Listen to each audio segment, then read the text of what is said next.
hot for TV. Welcome to another episode of Doctor Who Too Hot for TV. I'm still Dylan. I'm Jack. And we are back to discuss some more Doctor Who spin-off paraphernalia, ephemera from yesteryear.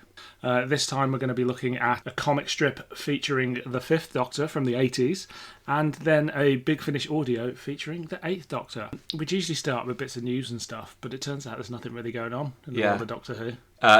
Dylan's just eaten an Easter egg, so he's struggling a bit because he's really full. That's the most current news that we've got. Yeah, I'm feeling a little sick because I ate a whole Easter egg, but it's very exciting stuff. I mean, from Big Finish, you know, there's been quite a lot of Big Finish releases this month, which we probably haven't listened to. Yeah. But they've had the end of the beginning. Yeah. The end of the monthly range. How do you feel about that? Well, it's curious, but end of the beginning, really? How long's it been going? 15 years of like Big Finish? 20 years of Big Finish. 30. 40. No, it's about 20, yeah. 21, 22. 1999. If that's the beginning, really? I don't think I think that's like the over halfway. The implication being that at some point Big Finish will have been going for so long that 20 years will be considered the beginning. Yeah. Yeah, I mean, it is an odd choice. I'll be interested to hear it. I haven't heard it yet. I mean, presumably, my guess is that Big Finish will run until the BBC sell the rights of Doctor Who to somebody else. Yeah. And it'll be like someone like HBO who are like, we can't have another company making it, and they'll just lose their license. Yeah, or they'll incorporate it into their as like an offshoot of their own company in a way, so that they can get greedy hands on it. Exactly that. But from what I can tell, it's a multi-Doctor story with like 3 minus Sylvester McCoy, who makes a tiny cameo, and it's 3, 1 episode stories, and then with a final episode where they all get together. And I think it introduces a new villain that will probably return in future box sets. That's exciting. Also out was Stranded 2, which I gave a listen to and I quite enjoyed. You had a listen to Unit Dating, didn't you? Yeah, which is a very funny title, because it's about dating in Unit. It's like dinner dates. First dates, but with havoc. So that was your first time hearing New McGann? Yeah. In a while. How did you feel about it? Well, he sounds like old McGann, but a bit more disinterested. He does sound disinterested on this, and I do wonder whether it's because that's kind of the lockdown recording and he's doing it from home and he's just not quite vibing in the same way. But also, he hasn't had a break in the way that any other Doctor would. He returned for Still Morning and has consistently played the Doctor for 20 years. Yeah, pretty much. I mean, he was 96, and then in 2000 he became an audio Doctor. Yeah, so 21 years of consecutively every year recording Doctor Who material. I'm in. I'm not surprised he sounds a bit bored. What did you think of the Brigadier as played by John Coleshaw? Yeah, no, I bought that. Yeah? I was surprised by how much I bought into it. Yeah. I don't mind people doing impressions of old characters, but only if they sound close enough, and that was close enough for me to go, yeah, that's fine. In the same way that I quite like Fraser Hines's Patrick Troughton impression, because it did the job. I'm not in a rush to listen to a slightly different version of Revenge of the Cybermen with just everybody recast as impersonators. And apart from Tom Baker. Yeah. They should have recast Tom Baker for it as well, just to make it... Yeah. That they've got John Coleshaw. Exactly. You don't need Tom Baker anymore. I don't. I mean, it must be different enough that they felt the urge to remake it. Yeah. Where does it stop?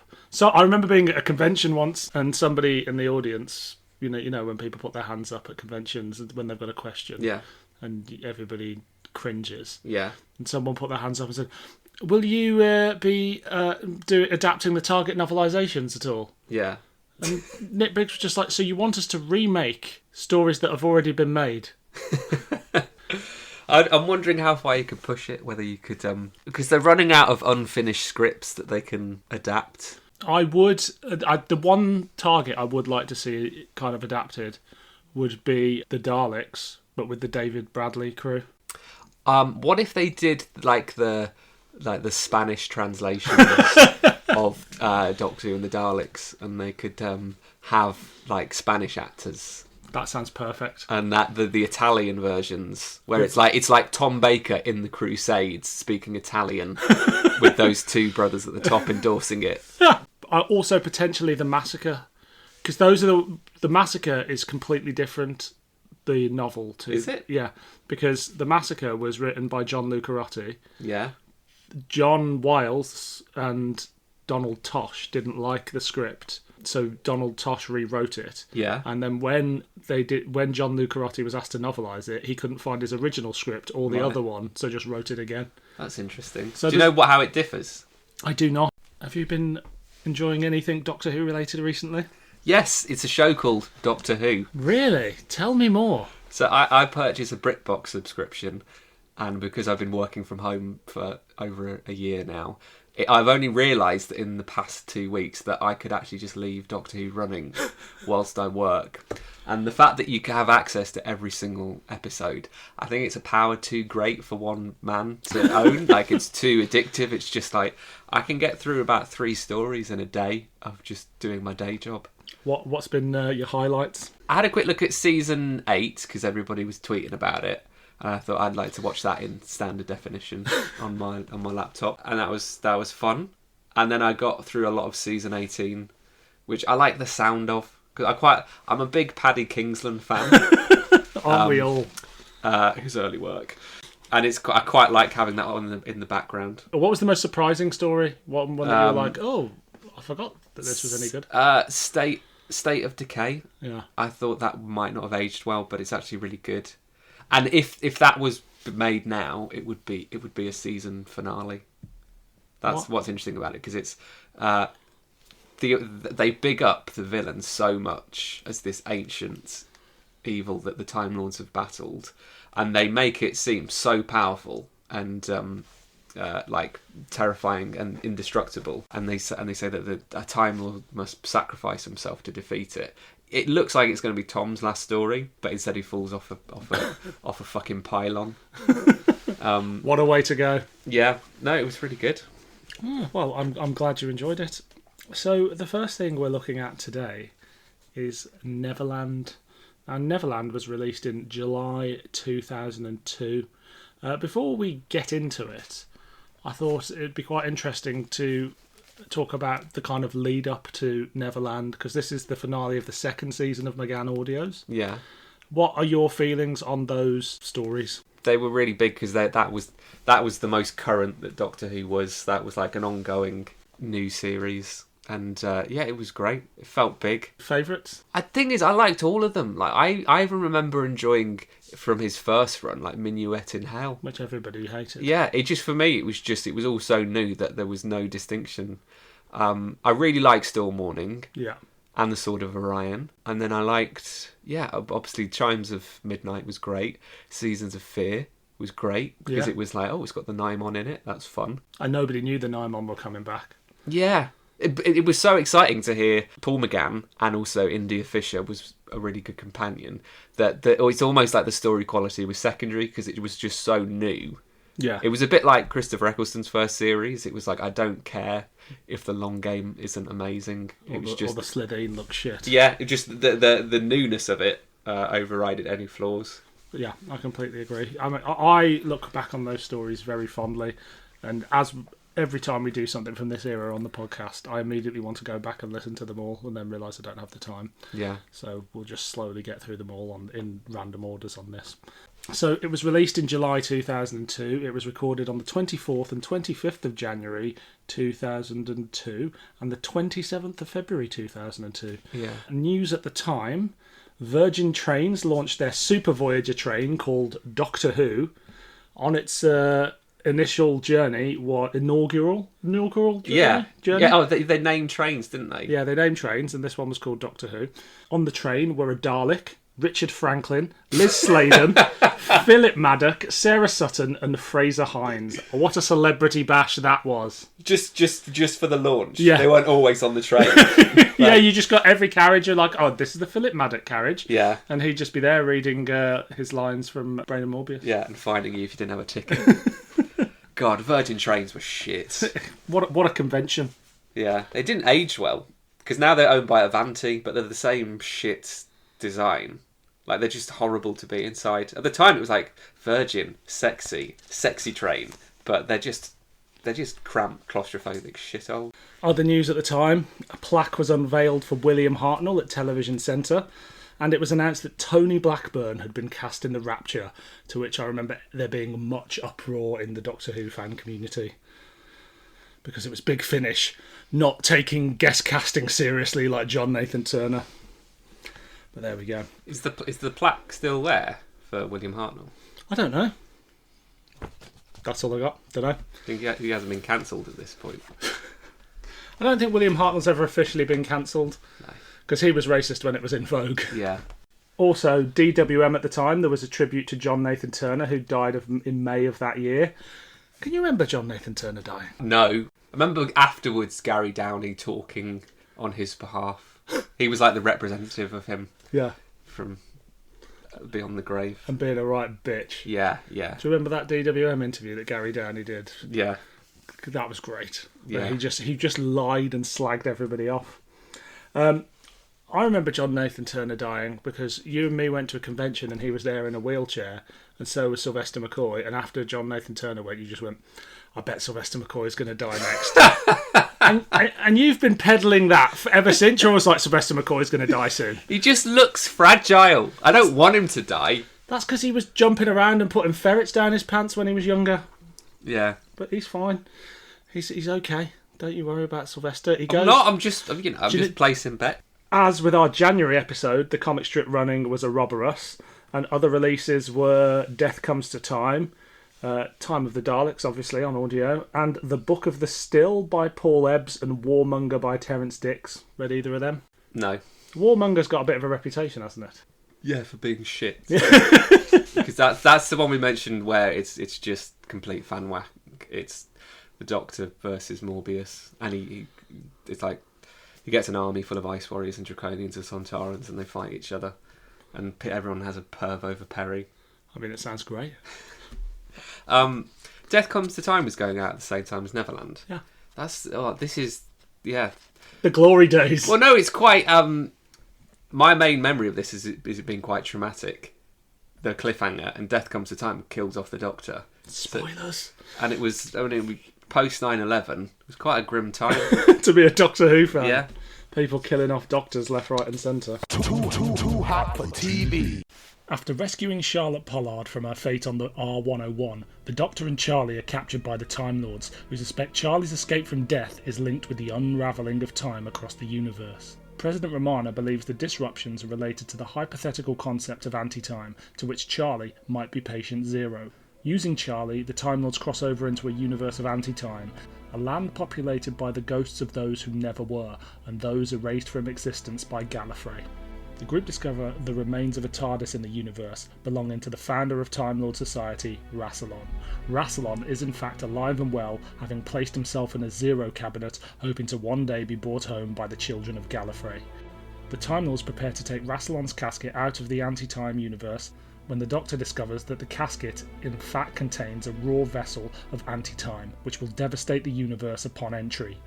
Before the casket can be triggered, the Doctor materialises his TARDIS around the time station and contains the explosion. Charlie's timeline is rewritten to accommodate her survival, but the Doctor does not survive the explosion. Having absorbed every last trace of anti-time, the Doctor's body has now been possessed by the mythical figure of Zagreus. Too hot for TV. Can you remember your initial reaction to Neverland? I was just traumatised because there was it ends on the premise is that it was like, this is really serious, something really bad's going to happen. It felt really foreboding, and the general atmosphere is like that. And it ends on a cliffhanger where it appears as though the Doctor is dead. He's possessed, but kind of dead, and his corpse has been possessed by this creature. And there was no confirmation of it ever returning. There was no, this will be concluded in this release on this date. It was just, we're just going to leave that for now. And then eventually, I remember this was on the first version of the Big Finish website, and like on like the right hand column it would list all of the forthcoming titles, and then on the left hand column would be everything that had been released. And then eventually one day it said we're announcing some forthcoming titles, and at the bottom it said forthcoming Zagreus 2004 or whenever it was that it came out. 2003. It felt longer. It felt like 2 years. Yeah. And that's just too long to leave like such a significant cliffhanger. 18 months is too long to wait. Yeah. So I remember thinking this was the most exciting and epic and like dark, proper grown-up sci-fi that Doctor Who could possibly be. So I was a little surprised coming back to it 19 years later and find it's essentially a series of long conversations. Yeah. Now, I'm not saying it isn't fantastic, it is. It's still epic, but Yeah. kind of in different ways. I was surprised at how much it's centred on conversation and character over like big kind of blustering action. Yeah. But it was great. Yeah. So how did you feel coming back to it? Oh, I still enjoyed it. There's a lot more like techno babble than I remembered. Yeah, there's like the bloobity boobity of time. The oubliette of the oubliette of eternity. But I still really liked it. I think because it's just built around the idea of at the end of Storm Warning, there's mention that Ramsay the Vortisaur, Lad. any Ramsay fans? Me, big fan. Can sense that Charlie shouldn't be alive. I just need to jump in here and say, when Doctor Who came back, Yeah. the one thing that angered me Yeah. was in Father's Day, there were Yeah. these things called the Reapers, and I was like, why didn't they use the Vortisaurs? Angry fan. Continue. There's a mention there that she shouldn't be alive, but then it's dropped for the rest of that first series. And then it's only really mentioned again, I think, in The Chimes of Midnight. And that's when it becomes a recurring theme. And then you get things like in Seasons of Fear, the Doctor's recounting that story to some unknown figure. And that doesn't get picked up until Neverland. And then I think Time of the Daleks, it explicitly states that the Time Lords are after Charlie because she's a wrong. She's a wrong 'un. She's a wrong 'un. And also, you do get this thing of, in those stories, there starts to be things where there's issues with history and stuff like that. Yeah. Do you remember when we did Invaders from Mars for the On the Time Lash podcast? There's like a thing in there where somebody doesn't know who Shakespeare is or something like that. Yeah. And there's a few other things with like wrong presidents and stuff. Yeah. But so the what it felt was like it was building towards them killing Charlie. Yeah. So it is quite clever in the fact that it ends up killing the Doctor, essentially, and that's what happens. And also it reaches a point where it's Charlie and the Doctor feels there hasn't really been a Doctor-companion relationship like this point.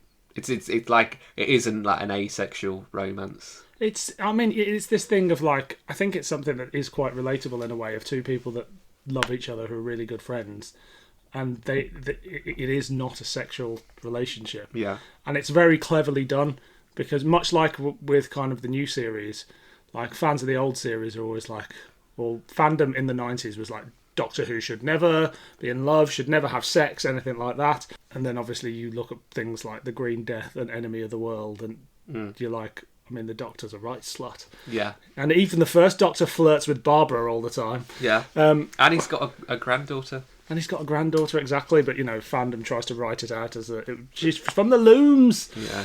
But I'm a big believer in wombs over looms. Yeah. It's done in such a way that you just like, these guys enjoy being with each other so much that it's impossible. Their kind of affection for each other, I think, is quite infectious.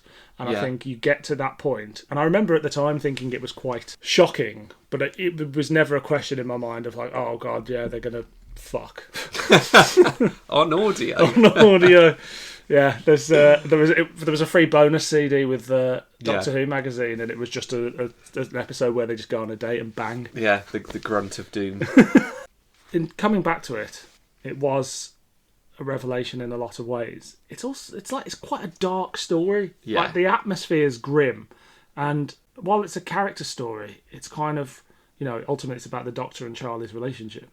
It's also they do this amazing kind of ghost story. Yeah. And you would think after something like The Chimes of Midnight or stuff, they were kind of done with the ghost stories. Yeah. But it kind of plays on the conventions of a ghost story and makes them kind of Time Lord centric. Yeah. And so, for anybody that hasn't listened, I don't know why you're listening to this, but they go to this anti-time universe. Yeah. And there's these ghosts there that are people who have been... They're Time Lord ghosts who have been dispersed from history. Yeah. They used to exist, like Romana used to know some of them, and they've been erased by the Time Lords, essentially, for crimes. I think it's also the idea that it's all of the people, like, say, all of the sperms that never made it. I think they're meant to be there as well as people, not as sperms.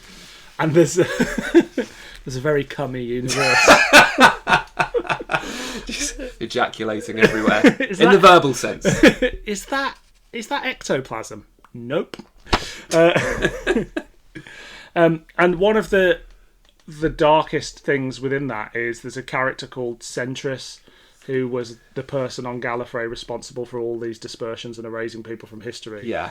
When they find out that they did this to all these people, they disperse themselves and end up there trapped in a hell, essentially, with all the people they've dispersed. Well, that's it. They're an executioner, but they always lose memory of who they've executed because they're erased. And one day they discover that they've murdered millions of people, but they just don't know, which is grim. You would think, though, that like when getting the job, they go, so, just a heads up, you are responsible for killing loads of people, but don't worry, you won't remember that. Yeah. But at least you won't remember killing them, but they would remember that they've been told that they do kill people. Yeah. It's like, how's the job going? I haven't killed anyone today. I don't know why. When am I going to kill someone? Let's talk about the Time Lords before we get to kind of the bigger stuff. There's a lot of kind of high-tech Time Lord technology, and there's time torpedoes and, time stations, anything with time in front of it. And it opens with the Doctor on the run from the Time Lords. And there's a lot of Time Lord mythology thrown into it. How do you think the mythology is handled? Do you think it's fan-wanky, or do you think you could kind of go into that with that? Not necessarily as not a fan, but like someone who's just watched a bit of the new series. I mean, there's a lot of like gobbledygook, but what I find interesting is that they kind of build up Rassilon, because they go to this universe and discover that Rassilon has been there, and not only is he there, but he's put himself into stasis because they thought he's been dead for a long time. So they kind of big him up to be like this kind of Time Lord messiah. Yeah, it feels a bit like Raiders of the not Raiders of the Lost Ark. What is it? The Last Crusade, in that there's like this kind of almost like Time Lord Jesus figure that they've unearthed. There's something always not quite right about him being there, in that it should be good, but it's also got this horrible foreboding to it, which I think is what makes it work and stops it turning into Arc of Infinity or anything like that. Where they're just walking around like Gallifrey looking like an 80s ad agency. Yeah, it's like, do you want a time coffee? Yeah, and a time biscuit. Yeah. I also think Rassilon's used quite sparingly in it, and it wasn't actually announced that Don Warrington was going to be playing Rassilon. So when he shows up on this alternative version of Gallifrey, just as an old man, you're like, oh, that's some interesting foreboding. He'll turn out to be a villain. And actually, he's quite an empathetic character in this. He does, spoilers for the future, he does turn out to be a bit of a cunt in future releases. But here, I think he's played kind of sympathetically. I remember both times, the Rassilon reveal was like a proper jaw-open cliffhanger at the time, because you kind of wouldn't have expected the audios to go there. And obviously, we've seen Rassilon show up twice since. It felt like they were doing something really different when they go, oh, this is Rassilon. And you can imagine his big hologram. I always imagine his face like the thing in the Power Rangers. Okay. I don't know why, because that's how I imagined the 90s Doctor Who, with the Rassilon or Barusa hologram in the TARDIS looking. Okay. Not the beardy, like, mutton chop man from the Five Doctors. Not the guy who looks like he's got gout. Yeah. Rassilon he was laid to rest eating a lot of lamb. The Doctor.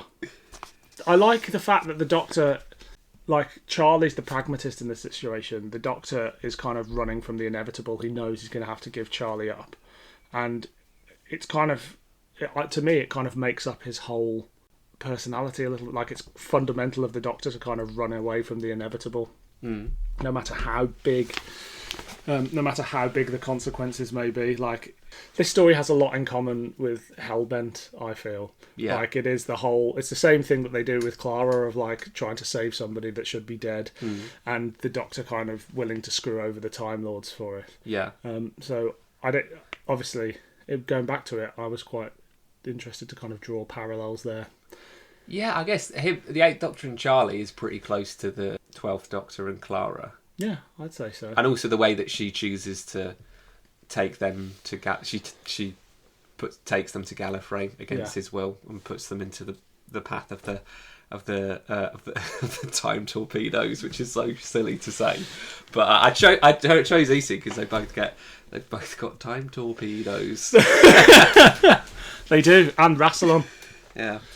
McGann's like in full swing here. Like, he is the most doctory Doctor at this point. I think it's his best performance that I think I've ever heard. Yeah, I think it might be.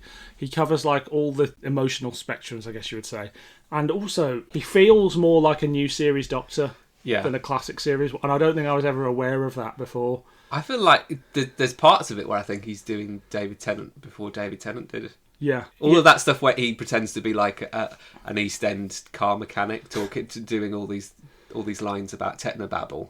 And that's the impressive thing, is that he's so enthusiastic about even the most kind of like beige of lines that are pretty much nonsense, but he makes it really entertaining and funny. He also has a great relationship with Romana. Like, they really spar off each other well, and they have what I'm going to call some under the console banter. Yes. When they're literally under the console having a banter. Yeah, he gets his Mergin nuts out. So Romana was the president of Gallifrey in the 8th Doctor books, I believe. Yeah. And that was kind of this series' one link, like the Big Finish's one link to them, that the president of Gallifrey was Romana, as we first encounter in the Apocalypse element. And it was quite a big deal at the time, but they were obviously bringing back Lalla Ward. But what do you think of her performance as the president of Gallifrey? Do you think it's a natural progression for the character as well? Yes, yeah, I liked it. But I was aware that she was the president in the books, and so that was really cool that there was such like cross-pollination in that, to that degree. It just felt like that's what she does now, because it's just what's happening in the Who-niverse. Yeah, she's good, and I think she raises her game a bit, like enjoying working with Paul McGann. And also, she hasn't done that much Big Finish by this point, so it's still a novelty. Yeah, I mean, those early Big Finishes, they were very much of the thing they weren't going to recast any Doctors, so there was never a question of recasting the first 3 Doctors who were dead. And if Tom Baker wasn't going to do it, they weren't really going to get Tom Baker stories. So, in those sort of first 50 releases, you do find that they start finding ways to write people in. So you get her as Romana, but then you get Deborah Watling showing up in one of the stories playing a different character. You get William Russell showing up in The Game and playing a different character, because they're like, oh, we want to use the actors. And then they came up with the idea of the Companion Chronicles, so that they could cover all eras. And then they were just like, let's just fucking do whatever we can. Yeah. I think she really holds her own against McGann, and it is a bit like her relationship with the 4th Doctor, but slightly less flirty. Yeah, and she's different enough from Charlie to make it work as well. Yeah, but ultimately it's Charlie's story, and it's the story of the relationship between her and the Doctor, and she's such a multifaceted character. Like, she really feels like, again, something that's more new series than old series. Like, she's got this whole life she's led.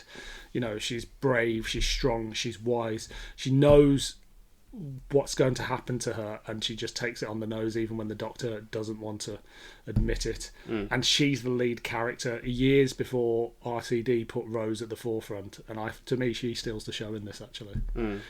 How do you feel about Charlie? Yeah, she's all right. She's all right. No, I like her. She's great. The speech she gives when she thinks she's going to die is very touching. Yeah. And to me, I would put her up there with like Sarah Jane and Leela and Ace as like one of my favourite companions. Yeah, I agree. I think she's high end. Yeah. Have you ever listened to the Charlotte Pollard spin-off series? No. No, I listened to the first series many years ago. Any good? I can't. I also like listening to her with the Sixth Doctor. Yeah, when she came they back. were good. And I also like listening to her on MasterChef.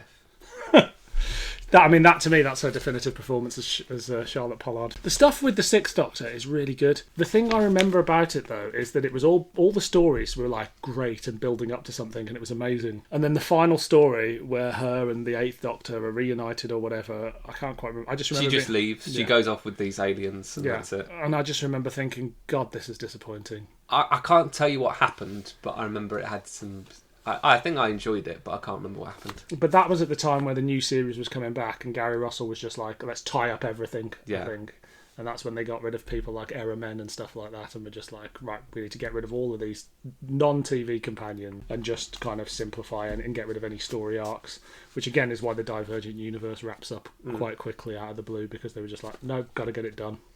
Is this the only time the Doctor ever says he loves someone? Probably. In The Waters of Mars, he goes, I loved you for that, to Adelaide. Yeah, but he doesn't love her. No, yeah.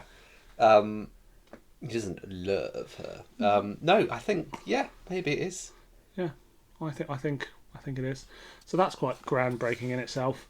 It was written by Alan Barnes, who's written a lot of Big Finish, and kind of, I think he oversaw the Eighth Doctor range in general, because he wrote Storm Warning, and obviously goes on to write Zagreus as well. Yeah. It's an interesting script. It's kind of like a Moffat level of fan wank. Yeah. In that there's loads of it, but it's accessible. Yeah, it reminded me a bit of The Doctor's Wife, like just the planetoid and all this stuff, and the thing with the TARDIS. I don't know, it felt like, I could see a similar premise for this planet and like anti-time and the ghosts. I can see that working in the new series. I feel like, consciously or subconsciously, that Moffat pulls a lot from the 90s Doctor, and I include the early noughties, but essentially what people call the wilderness years. I feel like he pulls a lot of stuff. Like, if you squint, River Song is essentially Bernice, just, with an added layer of will they, won't they? Yeah. And there's loads of other things, like the Eye from the Seeing Eye novel and the BBV audios is essentially the silence. The Doctor dying is kind of like done in the BBC books and things like that. Like, it feels like his series as showrunner, he pulled a lot of influence from there. Whether that's just stuff that sits in our brains as fans and he doesn't know he's doing it. I remember when we had the On the Time Lash Boys on this podcast, and I said I'd love to see a series where the Doctor has to travel through time in a linear fashion because he's trapped on Earth. Yeah. And I hadn't realised, of course, that subconsciously, I'd just forgotten this, that had been done in the Eighth Doctor books with the burning and stuff like that. Yeah. But I'd just kind of thought that was my own great original idea. Yeah, they vaguely reference it in the Snowmen, in that he is doing that for a while, but it's just a vague reference to it. I also think that Charlie's arc is quite Faction Paradox, but again a more accessible version of Faction Paradox, because Faction Paradox is steeped in mythology and like lore, and like you have to really know your shit to understand it. Yeah, it smells of Forbidden Planet. Smells of Forbidden Planet. It's just got that, the grungy techno sci-fi steampunk black magic stuff. It's the stuff you only get in Forbidden Planet. Yeah, that's true. You're never going to go into Waterstones and buy it. No. Yeah. And in terms of the way it's written, the scenes are like, they're long scenes. Like that scene at the beginning in the TARDIS, that's a pre-credit scene now. Yeah. But it goes on for like 20 minutes, and it's 2 72-minute episodes. Yes. It's a long old thing. I didn't really clock that. I didn't get the sense that it was long. It's odd, but I was working through it. You were working through it. Getting my issues with Zagreus out of my head. Yeah. Also, that opening scene, it made me forget that they really make use of the fact that the Eighth Doctor's scanner is the whole roof of the TARDIS, which I'm surprised they've never done in the new series sets. It's always just a tiny little screen, because that's one of the best things about that set. It's probably budgetary. Yeah. But yeah, that beginning, that opening where you hear, what is it, like is it like the voice of the Matrix or something like that, or people scanning time? That's quite harrowing as well, when you just hear like this Time Lord thing kind of Having a meltdown. Yeah, having a meltdown. And it reminds me a lot of the in Bad Wolf. Yeah. That kind of woman that's hooked up The to controller. the controller that's hooked up to the TV channels. Mm. As I say, it is long, but you don't really notice that it's that long because it's such an engaging story. There's also not many characters. There's like 10 characters in total, and they kind of make use of India Fisher, using her as the voice of the Never people, which I think is a smart move. I'd like to talk a bit about Rassilon. He's only in it briefly, but he's kind of the impetus for the entire Time Lord plot. Mm. What do you think of Don Warrington's performance? I think he's really good because he's got such a soft, unthreatening voice, but you know that there is a threat or a villain behind there, which is what makes it good, because it's not a big beef-eater, rosy-cheek kind of like king type character. He sounds almost tragic, but you know he actually doesn't mean well underneath it. Do we know that at this point, though, or are we just saying that? I don't think Rassilon has ever been a villain up to this point. I think, and he's not. Well, it's more the fact that they say that anti-time has been created because of him in terms of what he's decreed, and the Time Lord, like Gallifrey, ends up looking like a really dystopian, corrupt society as a result of it. So it's kind of tied to him, and then he doesn't become a proper like active villain until his return, which is in the Divergent arc. Does he not show up in Zagreus? Oh, he shows. Yes, Zagreus. Zagreus, and then he shows up in the Next Life. Yeah, And a couple of others, I think. Yeah. I think it's a great performance. He has that lovely speech, at the end, where the Doctor and Rassilon are in the TARDIS, and Rassilon basically goes, yeah, you're doing quite well. Yeah. But also, that feels like a bit of like a nod to the audience and kind of going, well done, Paul McGann. Yeah. You are Doctor Who, after all. Like almost Big Finish patting themselves on the back for making a new series. Yeah. Which, I thought was quite lovely. I can't believe how much Rassilon is brought back as a recurring figure. Like, in terms of how, like, as we'll cover this, but how much the comics cover him and how much he even ends up in the new series, which you would never imagine. It's a fan thing, though, isn't it? It's Yeah. like, you're not going to get... It's almost too good not to do it. But also, actually, the general public don't give a shit. Yeah. I doubt anybody who's like a casual viewer was watching Hellbent and went, "Oh, that's Timothy Dalton from the from 5 years ago, whatever it was." Yeah. But for fans, you're just like, "It's fucking Rassilon." Yeah. Much like many Doctor Who kind of bits of folklore, though, the more he appears, the more kind of diminishing returns it is, I think. Like, it works as part of this arc, but if you have him popping up all the time, and having to be defeated if he's a baddie or just pushing things along, his mythological status just kind of plummets a little bit. Now, the cliffhanger, as you said, is that the Doctor is potentially dead and inhabited, or he's gone evil, or he's taken over by this evil thing. I remember at the time thinking, fucking hell, Doctor Who's going to be evil forever. Yeah. Because, as you said, you didn't know when it was coming back. Yeah. And you didn't know what they were going to do with it. So that could have just been a cliffhanger forever, or you're just going to deal with evil Doctor Who, and that's it. But obviously, spoilers, Doctor Who's not evil. Yeah. But it's quite a chilling moment. Yeah. And I think it's very well handled. Yeah, and what made Zagreus so exciting for me was the idea that you go back to normal Big Finish stories with Colin Baker, Peter Davison and Sylvester McCoy, and the idea that they don't know that one day they're going to turn evil. Yeah. And Zagreus was this thing of all of the other Doctors have to somehow save their future self. Yeah. Before the idea that there's been quite a few multi-Doctor stories now from Big Finish and they're not really special, which is why at the end of the beginning it doesn't appeal. It's like, well, there's at least 3 other multi-Doctor stories that I haven't heard. Yeah. Whereas at the time, this was fucking big. Because Gary Russell treated it like the only running series of Doctor Who, which essentially, I mean, there was the comics and there was the book, but he was like, we're making Doctor Who as if it's for being made for TV but on audio. So he knew not to throw everything at it in terms of, you don't do loads of multi-Doctor stories, you don't do loads of returning villains. Yeah. So you make it so it's an event when things return. Yeah. And I think that was the right thing to do at the start, even though the fans just wanted, Cybermen versus Daleks with the 5th and 9th Doctor or whatever.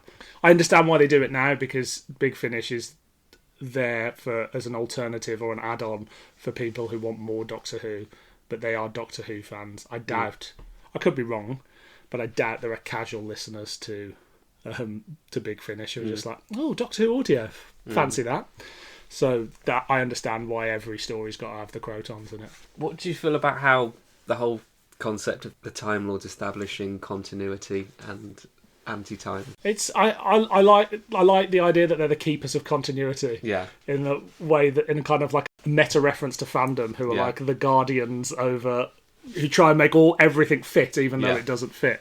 So I think I really enjoy that. What about you? Yeah. It reminded me of, there's a Virgin New Adventures book called Lucifer Rising. Right. And in that they put forward the idea, this theory that there's these things called morphic fields. Okay. Which is this energy field in the universe that establishes what the dominant life form is. And in that book, the fan theory is that most people in the universe are humanoid, because the Time Lords manipulated that to say it would fit their image of what life is. That's a very fan idea. But... It is. I mean, the reality is that it's cheaper to not have to make rubber suits every week.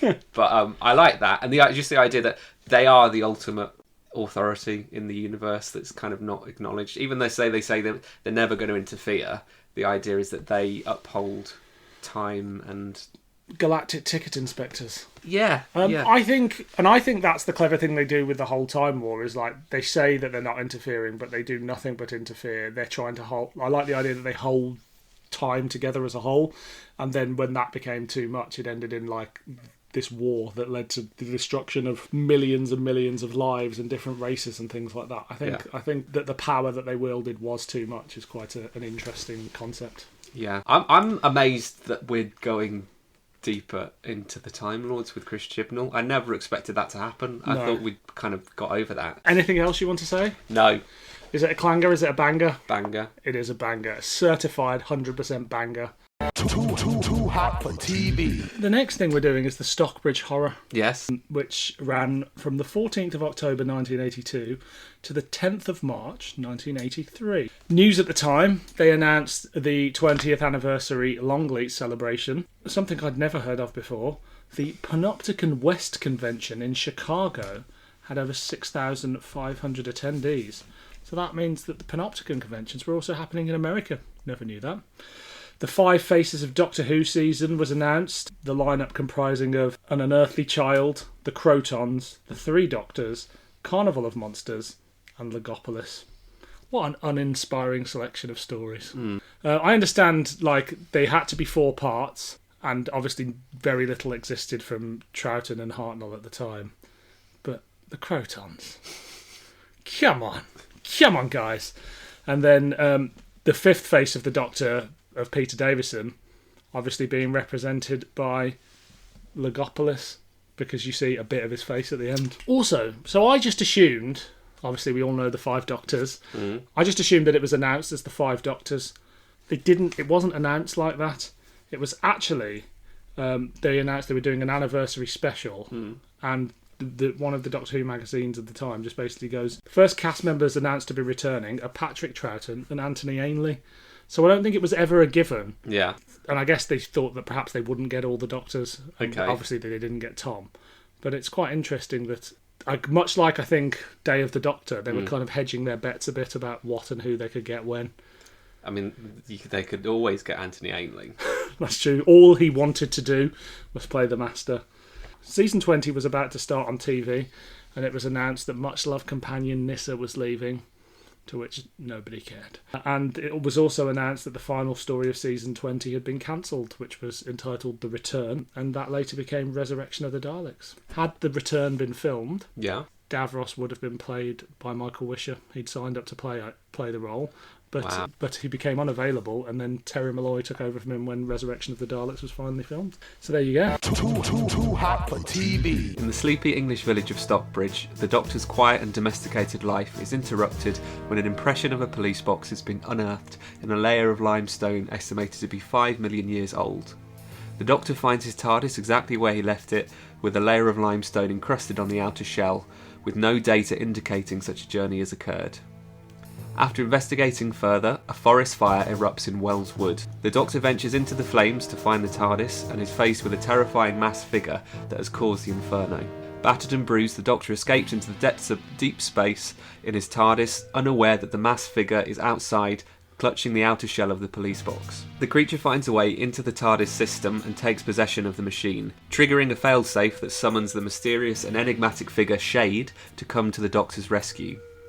Shade overpowers the physical avatar of the creature, then transports himself into the TARDIS computer to fight the heart of the infection. If Shade fails in his mission, a battle TARDIS is positioned outside, ready to blast the police box with time torpedoes. Shade overpowers the creature and traps it within the Matrix on Gallifrey. Rassilon himself appears to sentence the Doctor to trial for his breach of the non-intervention policy of Gallifrey. The Doctor is accused of releasing an elemental force on his travels that took the TARDIS, unawares to him, to primordial Earth where it roamed the land and was worshipped as a god. The TARDIS was left to sink into the primeval mud, where it was submerged to leave an impression before the failsafes returned it to Stockbridge. The creature grew stronger over millennia, waiting for the day when it would once again be reunited with the TARDIS. Before the trial can finish, the mysterious Shade visits the quarry site back in Stockbridge and destroys all evidence that the TARDIS was ever there, and the Time Lords have no choice but to release the Doctor once more. Too hot for TV. What is Stockbridge? It's a little village where the Fifth Doctor liked to hang out. I think maybe the Fourth Doctor went there as well in the comics, and it's returned in Big Finish plays as well. Yeah. It's quite a reoccurring factor for Doctor Who, though. It's quite interesting. Yeah. It's also only classic Doctor Who stories are set in villages. Yeah. Like, you get Matt Smith's first season, which has got some villages, Yeah. Ledworth or whatever it's called. Yeah. But then beyond that, everything's set in a city. You just don't get villages in modern Doctor Who. Nah. You're tuned into the Village podcast, where we discuss village life. I lose, like, we're both from the country's second biggest city, living in the country's first biggest city. So I think we overlook how many villages there are in the UK. Yes. In my mind, they're all just in Doctor Who. There's a lot of villages. It's true. It's where all the Tory voters are. That's very true. They're underrepresented these days. Do you think classic Doctor Who was mainly set in villages because they knew it would be cheaper to film there? Yeah. And you'd need a smaller kind of supporting cast? Yes. Like, when you're in a city, you need to fill the streets with people and... Yeah, you've got to film on Sunday. Everybody knows all of Doctor Who was filmed on a Sunday morning, very, very early. Yeah. And they take their Cybermen, Daleks or dinosaurs down to central London and let them flop about for a bit. Yeah. I think it was also just the trope of, like, English folk horror of, like, setting things in villages as well. Whereas now, it doesn't really exist because everyone's got phones. Yeah, true. Everyone's got iPads. Yeah. Who needs tradition? Yeah, exactly. But Stockbridge is quite a highly thought of run of Doctor Who stories in the comics, right? Yeah. Yeah. Why do you think it's... Why is that? Why is it endured so much?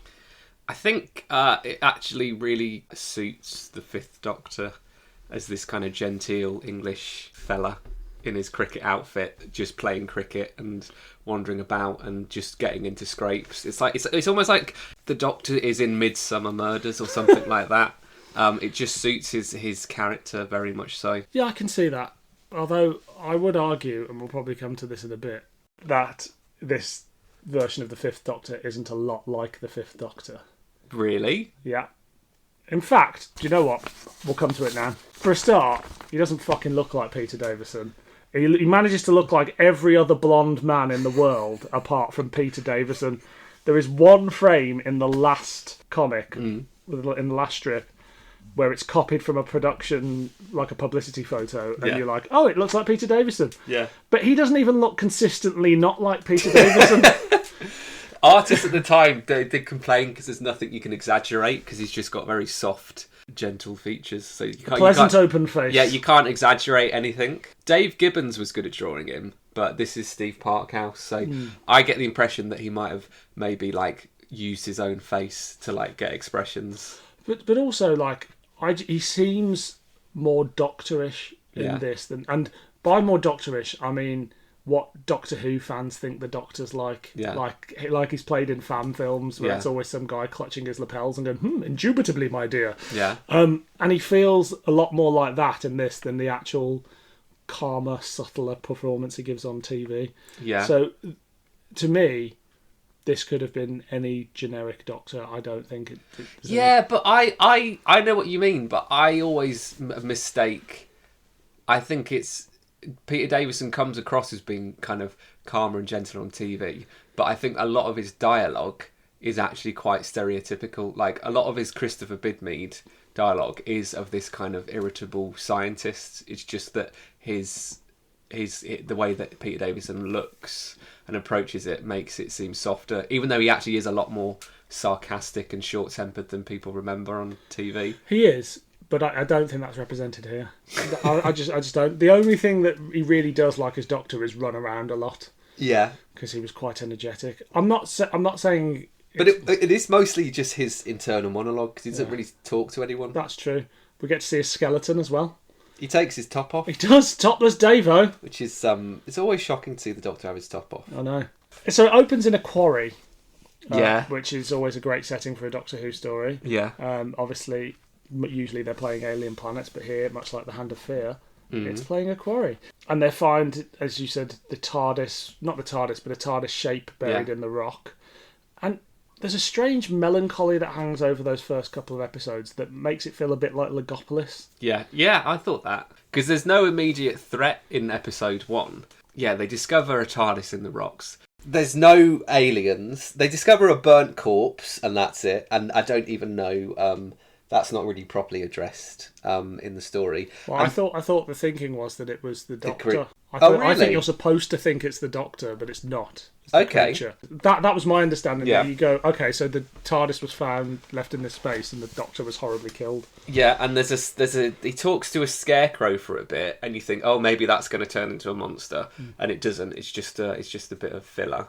And then the cliffhanger is him just nearly getting run over. Yeah, which is an odd choice of a cliffhanger. Yeah, but I do like it because it's just you have no idea what's going on. There's obviously something wrong, but there's no immediate threat or alien presence, which makes it really unnerving. Those first couple of episodes, I mean, they're all great episodes, but those first couple are particularly kind of odd. Yeah, like they're very slow. Even for comics, you kind of usually rattle along and things. But as you say, it's just this inner monologue and him walking around. But you do get that kind of what I think is quite an iconic image of the Doctor walking through fire towards the TARDIS. Yeah. Well, because I really liked this strip as a kid, and I remember I found it seemed quite epic and unusual.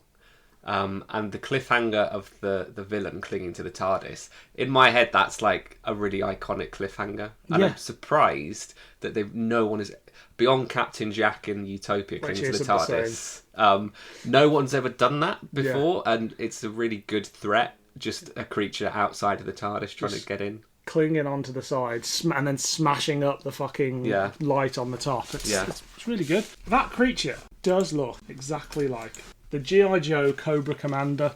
Yeah. The Crimson Cobra Commander. When I was reading it, I was like, is this a crossover between G.I. Joe? But of course it's not. So who and what is that creature? Well, he also then transforms into that bloke from the Fantastic Four. Yeah, the Thing. The Thing.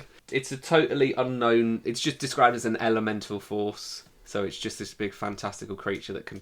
Like, he appears as that mass figure that's can project fire, and then he turns into like a man of stone.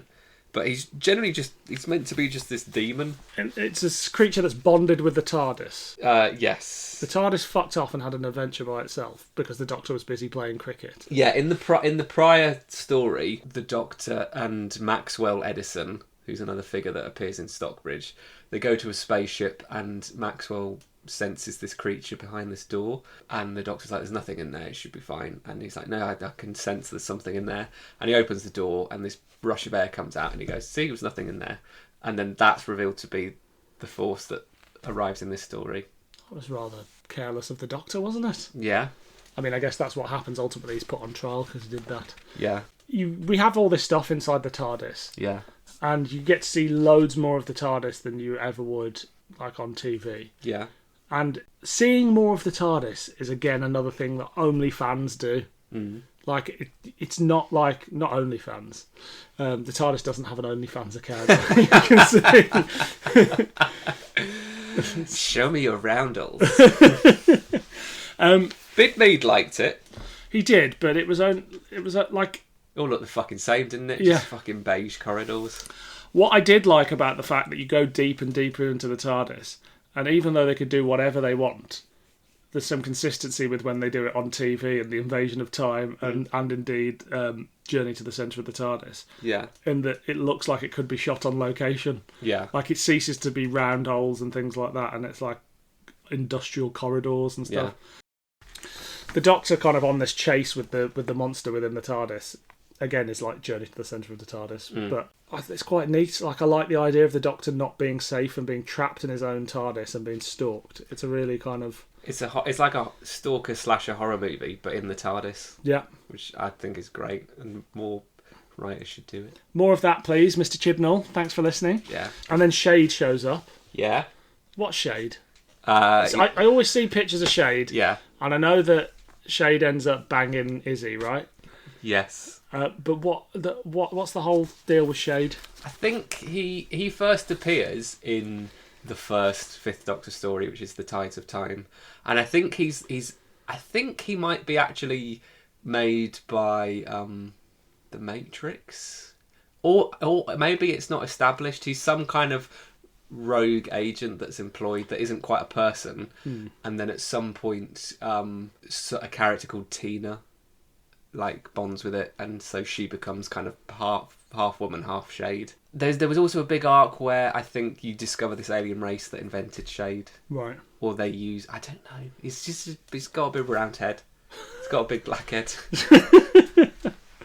Squeeze that. Beyond all this, it's also a Time Lord story. Yeah. We see more of the Time Lords, much like we do in Neverland. Yeah. And we come across a battle TARDIS with time torpedoes. Yeah.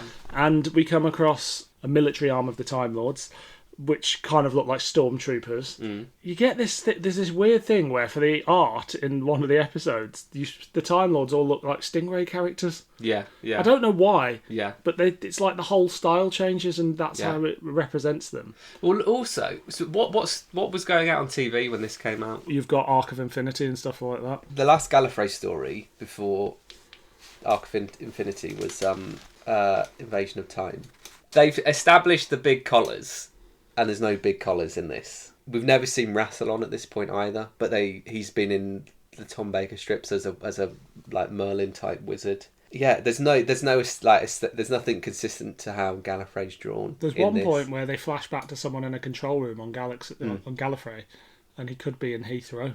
Yeah, it's just like a guy on a fucking thing. But obviously we get Rassilon appear. But this is the thing as well, is that it gets subtly something's bizarrely right in that Rassilon appears really briefly on the TARDIS scanner and we never see him again. Yeah. The implication is there, whether they intend this or not, is that he's just in the Matrix and isn't real because they know that he's dead. But what the fuck's that? Also this Rassilon is much more Obi-Wan / Gandalf. Yeah. Whereas Don Warrington is kind of a more left field choice. Yeah. Which one do you prefer? As in Rassilon? Do you see... Is the Warrington version kind of a more interesting direction than the standard issue Old Wizard? Yeah. The Jeremy Corbyn approach. Yeah, I like Don Warrington. I guess he's a bit more political. Like the approach of that character is more political than this one, which is meant to be God. Yeah. Then they put the Doctor on trial, on Gallifrey. I mean, it's a bonkers fucking tale. Like, it just jumps from one thing. Like, you would never go into a story like that thinking this is going to end up with the Doctor on trial for his life on Gallifrey. Yeah. They put him on trial. It's handled better than the trial of a Time Lord. Because it's brief. It's brief, and there's a little old man in a room essentially doing it. What did we think of that whole... Well, when that cliffhanger, when I read it as a kid, was really shocking. It was like, holy fuck, the Doctor might be stuck on Gallifrey forever. And but it is odd because the creature is already defeated. And so the climax of the story is a trial, and not only that, but it gets resolved without anything to do with the trial itself. It's them having a go at him, and Shade fixes everything without the need for the Doctor to lift a finger. Yeah. But it did feel pretty epic when I read it at the time. It felt quite epic now. When we've done these older, like the Fifth Doctor and Sixth Doctor comics, Yeah. they always feel like they're A, doing something the TV show can't, but they're also suited to the comic narrative. Yeah. Whereas when we've done later Doctor Who comics, they're much more traditional in terms of format. You know, like they're done in 4 parts or whatever, and the Doctor goes from location A to location B via a series of kind of convoluted routes of, you know, free the prisoners, defeat the baddies, and save the day. Whereas this stuff, it's not real. There isn't a huge amount of peril towards anyone else. It's just about the Doctor, and it's not something the show does often, where it's just a story about the Doctor and the Doctor facing something like that. Again, probably heaven sent. It's probably the only time, and even that he's doing for somebody else. Yeah. It's very rare you just get the Doctor alone. And again, it feels like Stephen Moffat pulled out a lot from... or is it did he pull out a lot, or is it just a case of there's only so many ideas you can have with a Doctor Who story, and they're all going to have been done or get done at some point? There's also a couple of throwbacks to other stories in there, isn't there? Yeah. So we get little flashbacks to other Stockbridge things, and we also see a bit of SAG 3. Yeah, SAG 3. My favourite military outfit in Doctor Who. Well, so this is directly before what we last read with the Fifth Doctor. So then this goes into Lunar Lagoon, and then that goes into 4 Dimensional Vistas, which has SAG 3. SAG 3. Where's their spin-off? Eh? Chibnall? Yeah. Bring back our SAG. What do you think about the way Gallifrey is presented, like in this versus the previous story? It's kind of all a bit... It's just not really there. As in, they're quite solid on the fact that you don't interfere in other affairs, and that they introduce new kinds of TARDISes. So it is actually really novel and knows a lot. It's more just the way it's actually just drawn. It lets it down, because all the basic ideas are kind of on point in what we know about how Gallifrey gets depicted. It's just badly designed. I feel like Steve Parkhouse's work on the previous comic was much better. This seems like even the style it's drawn in, and I don't know whether it was done in a hurry or whatever. He was the artist, right? Or the writer? Both, okay.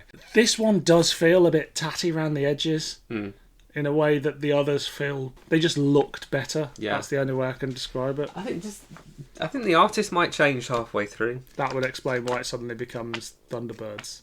Oh, so it changes from Steve Parkhouse to Mick Austin halfway through. As soon as the Rockman turns up, it changes artists. And I guess that adds to kind of the inconsistency of it. And they still don't nail Davo. But there we go. Anything else you want to say about it? The same trope of the TARDIS being imprinted in a layer of rock is used in The Fires of Vulcan. I thought it was directly related to this. No. At the time, I thought... This is what confused me. Yeah. I thought they said it's a sequel to an old DWM strip, but actually it's not, is it? I think they just took the idea. Because this is... It's resolved within the story. Yeah, and this is imprinted in Stockbridge, and that's imprinted in Pompeii. Oh, yeah. But I reckon the writer of that read this and got just influenced by it. I'm pretty sure I saw them talking at a convention when it came out, and they were like, oh, it's like in the old... comic strip by Steve Parkhouse or whatever. So that's where they drew the influence from. Good memory. Yeah. Clanger or banger? I think it's a banger. I think it's a banger too. Yeah. I very much enjoyed it. Yeah. Anything else you want to say before we wrap things up? I've got a mystery guest. I thought you might. I don't know why. I just thought this might. So, you've got you're expecting a telephone call, are you? After obtaining on eBay a copy of the 1986 London telephone directory and a fully working vintage landline, all for the bargain of £1,200, we here at Too Hot for TV now have the power to call back in time and contact a host of the cast and crew from across the history of Doctor Who. My name is Jack, and today my mystery guest is none other than Paul Seed's Jack Russell Terrier, George the Dog.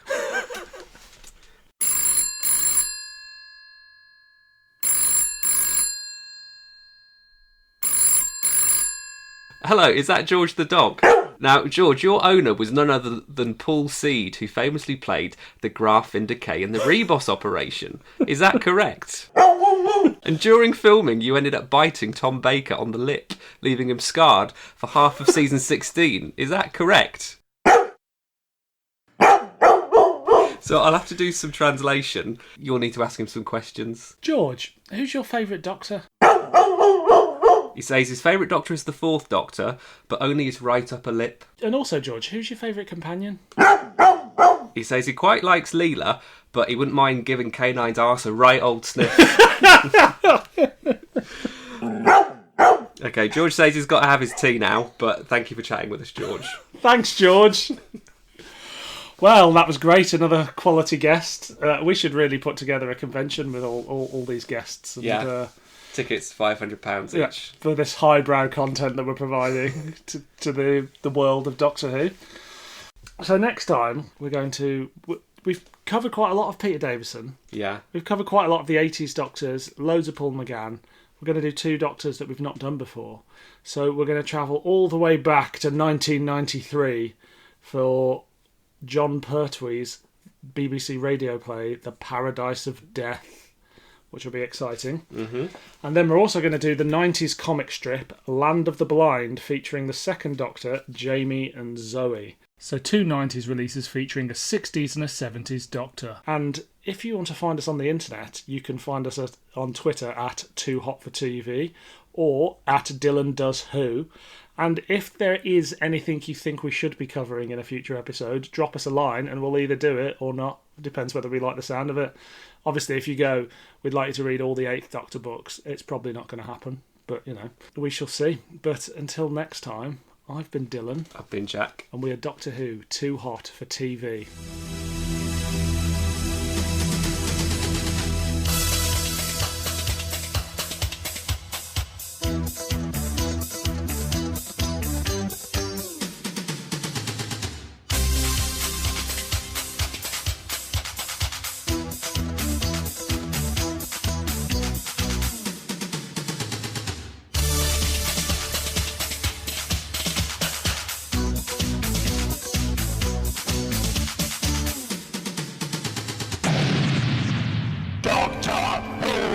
Too hot for TV. Well, that was the greatest. No, it wasn't. Wasn't even going to put that bit in anyway. So, Too hot for TV. A raw vessel of anti-time, which will devastate the universe upon entry.